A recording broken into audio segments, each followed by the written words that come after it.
Yard. It's another beautiful spring day here in Phoenix, Arizona. The highs are in the mid 90s, lows in the mid 60s. It's honestly the perfect weather right now for growing fruiting trees, flowering trees, plants. I still have lettuce coming out of the garden, snap peas, as well as our tropical trees are doing really well right now too. Just showed you our long end planting, as well as planting that whole avocado. Everything's doing great right now. I'm over here in the stone fruit part of the green yard. Haven't really covered a lot over here. Did some planting videos back in last January, not this year, but back in 2021. I planted a yellow egg plum and a Honeycrisp apple tree. You guys were very interested in the Honeycrisp apple tree, which actually hasn't woken up yet. Funnily enough, it is still asleep. I don't know what it's doing, but I know it is still alive. It just needs a little bit more sleep for this spring here. In fact, our Granny Smith apple tree, which I'm standing next to right now, it just woke up about 2 weeks ago. So it is just now putting off this new growth and starting to flower here. But what I brought you over here for is I want to show you my Pink Lady apple tree. So I've had this apple tree for about 3.5 years. I actually put it in the ground at our old house, and when we moved to the green yard, I went in the fall, winter, around November, December of 2020, and I actually took this out of the ground. It was pretty much the same size it is now. I had to trim it back a little bit. I took it out of the ground, brought it here to the green yard, and it has just thrived since coming here and being put in the green yard. So it's been here for about a year, a little over a year, and it is just absolutely covered in apples. It's part of what I wanted to show you.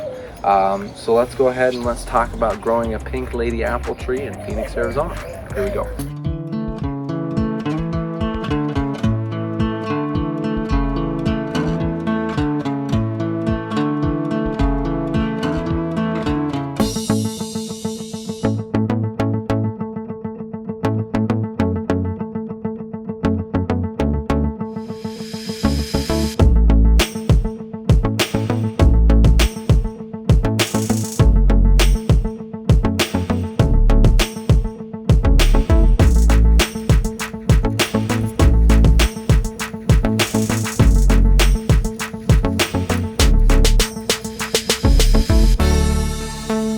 So one of the really neat things about this Pink Lady, which I haven't experienced with any of my other apple trees yet, is that it is actually still flowering as we speak. So you just saw those big, huge apples on there that are almost ripe, and about a week ago or so it set this fruit. So these are little itty bitty baby apples, and so I'm gonna have apples for probably about a 2-month time frame, just because of how they're all going to ripen, which is really great when it comes to growing your own food, being able to not rely so much on purchasing it from the store, because I'm going to have a steady supply of apples for the coming 2 months or so. Got some over here, has about 80 apples or so on it, which is pretty impressive. And then of course it's just putting off crazy new growth as well. Really, really pretty, beautiful, beautiful apple tree here.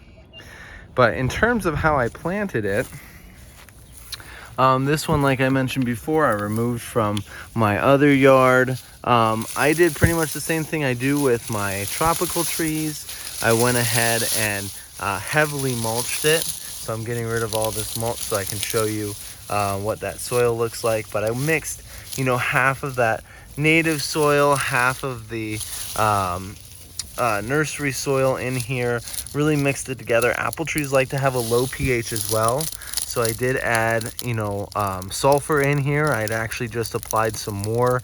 Now you'll see all this mulch has started to break down, creating that really good rich soil. The tree trunk on this thing is huge too. I mean, it's thick, it's sturdy for sure, which is really great. So I went ahead and added that soil in, and then of course did my amendments like that sulfur and azomite, and the results definitely speak for itself when it comes to this Pink Lady apple tree here. All right, so that's pretty much growing a Pink Lady apple tree here in the Phoenix, Arizona desert. As you can see, once again, it is just covered in apples. Very, very excited. I will definitely have to try one of these apples on camera for you as they ripen up here in the middle of summer. So, as always, live green, remember to plant lots, and of course, have fun. We'll see you next time.